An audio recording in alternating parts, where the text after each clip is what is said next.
नमस्कार बच्चों। आज का हमारा विषय है शारीरिक एवं स्काउट शिक्षा।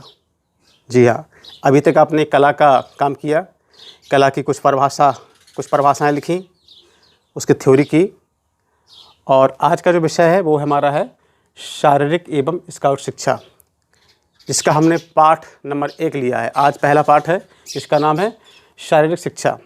और पहले पाठ से जो टॉपिक हैं, जो प्रकरण है, वो 2 हैं। वो इस प्रकार से हैं जैसे परिभाषा और उद्देश्य, यानी आपके जो टॉपिक हैं परिभाषा एवं उद्देश्य हैं। तो आज आपको नोट करना है, कापी पर लिखना है, शारीरिक की कापी पर लिखना है, पाठ नंबर 1 डाल करके पाठ का नाम डालना है शारीरिक शिक्षा, और प्रकरण डाल देना परिभाषा एवं उद्देश्य। तो सबसे पहली बात आती है कि शारीरिक शिक्षा होती क्या है, शारीरिक शिक्षा किसे कहते हैं, इसकी क्या अर्थ है, इसका क्या मतलब है। तो जैसा कि आप शब्द से ही आपको आभास हो रहा होगा, शारीरिक का अर्थ होता है शरीर से संबंधित, और शिक्षा का अर्थ है ज्ञान या जानकारी। तो शरीर के बारे में संपूर्ण शिक्षा, संपूर्ण ज्ञान देने वाली शिक्षा को शारीरिक शिक्षा कहते हैं। ठीक है, क्या खाने से क्या होता है, क्या खाने से क्या नहीं होता है, कौन सा योग करने से कौन सा रोग ठीक होता है, कौन सा व्यायाम करने से कौन सा शरीर का अंग ठीक होता है, अपने शरीर का हम कैसे रख रखाव करें, इसका कैसे देखभाल करें उम्र भर, कैसे इसको स्वस्थ रखें हमेशा के लिए, ये संपूर्ण जानकारी जिस शिक्षा में मिलती है उस शिक्षा को कहते हैं शारीरिक शिक्षा।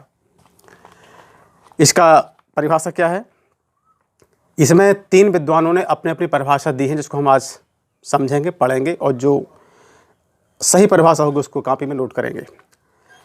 कैसिडी के अनुसार उन्होंने कहा है कि शारीरिक क्रियाओं पर केंद्रित अनुभवों द्वारा जो परिवर्तन मानव में आते हैं वे ही शारीरिक शिक्षा कहलाते हैं। ठीक। जेबी नेस के अनुसार शारीरिक शिक्षा के बड़े क्षेत्र का वह भाग अंग है जो बड़ी मांसपेशियों से होने वाले कार्य तथा उनसे संबंधित प्रतिक्रियाओं से संबंध रखता है। और तीसरे विद्वान हैं R.A. वैमेन। इनके अनुसार क्या है, इन्होंने कहा है कि शारीरिक शिक्षा विद्या का वह भाग है जो व्यक्ति के संपूर्ण व्यक्तित्व का विकास एवं प्रशिक्षण शारीरिक गतिविधियों के द्वारा करे। तो कुल मिला के हम ये कह सकते हैं कि शारीरिक शिक्षा का एक अभिन्न अंग है, जिसमें शारीरिक क्रियाओं पर केंद्रित अनुभवों द्वारा नागरिक को शारीरिक कौशलों में निपुणता, शारीरिक गतिविधियों में परिपक्वता और मनोरंजन के साथ साथ उनमें नैतिकता और सामाजिक गुणों का विकास करती है। ठीक है, जिसका आपको नोट करना है, आपको लिखना है कि शारीरिक शिक्षा का एक अभिन्न अंग है, जिसमें शारीरिक क्रियाओं और इन पर केंद्रित अनुभवों द्वारा नागरिक को शारीरिक कौशलों में निपुणता, शारीरिक गतिविधियों में परिपक्वता और मनोरंजन के साथ साथ उनमें नैतिकता और सामाजिक गुणों का विकास भी करती है। ये आपको नोट करना है। अब दूसरी बात आती है उद्देश्य। इसका उद्देश्य क्या है, इसका उद्देश्य है मनुष्य को आनंदमय और सुखी जीवन की ओर अग्रसर ले जाना, मनुष्य को आनंद और सुखी जीवन की ओर ले जाना, कभी वो रोगी ना हो, हमेशा सुख का जीवन जिए, ये इसका उद्देश्य है। ठीक, इसमें 5 उद्देश्य दिए गए हैं, इनको समझेंगे। पहला है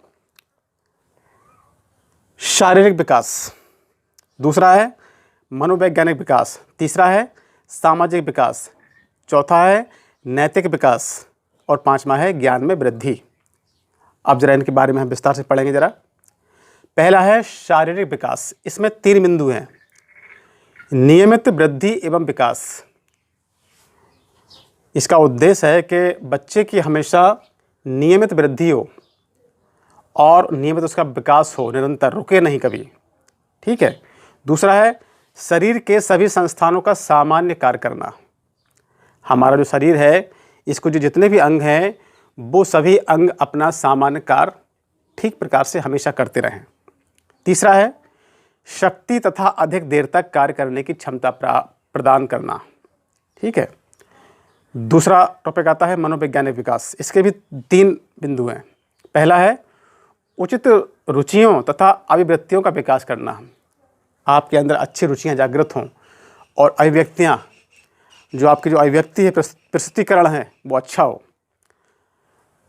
संवेगों की इच्छा पूर्ति तथा दिशा निर्धारण, अपने जीवन की जो हमारे जो उद्देश्य हैं उनकी पूर्ति हो और हमारा जो दिशा, ठीक दिशा पर हम अग्रसर हो सकें।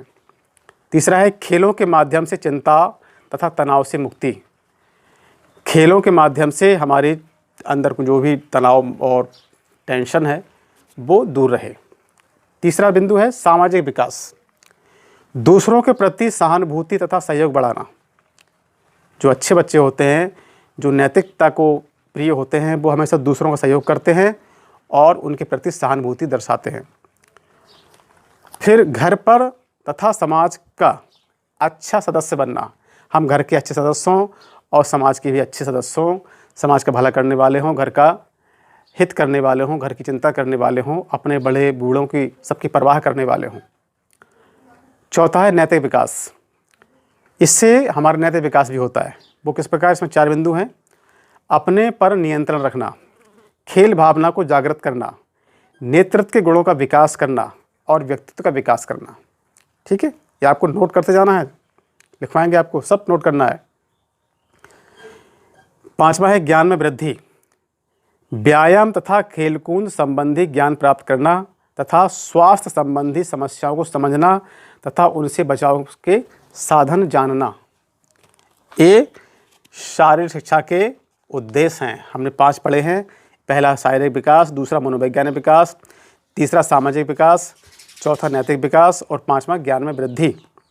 ठीक है, तो अब आपको 2 क्वेश्चनों के आंसर लिखना है। पहला प्रश्न है शारीरिक शिक्षा की परिभाषा लिखें। ठीक है, और दूसरा क्वेश्चन है शारीरिक शिक्षा के उद्देश्य एवं लक्ष्य लिखें। तो भैया बहनों, जो हमने आपको लिखवाया है, जो आपने लिखा है, वो दोनों ही क्वेश्चनों के उत्तर हैं। ठीक है, पहला आपका परिभाषा है और दूसरे में आपका उद्देश्य है। इसको नोट करके अपने कापी पर इसको पढ़िएगा, समझिएगा। अगले वीडियो में फिर आपसे मुलाकात होगी और इस चैनल को सब्सक्राइब जरूर कर लेना, क्योंकि इस पर शारीरिक का जितना भी काम है आपका शारीरिक का और कला का, इसी चैनल पर आने वाला है।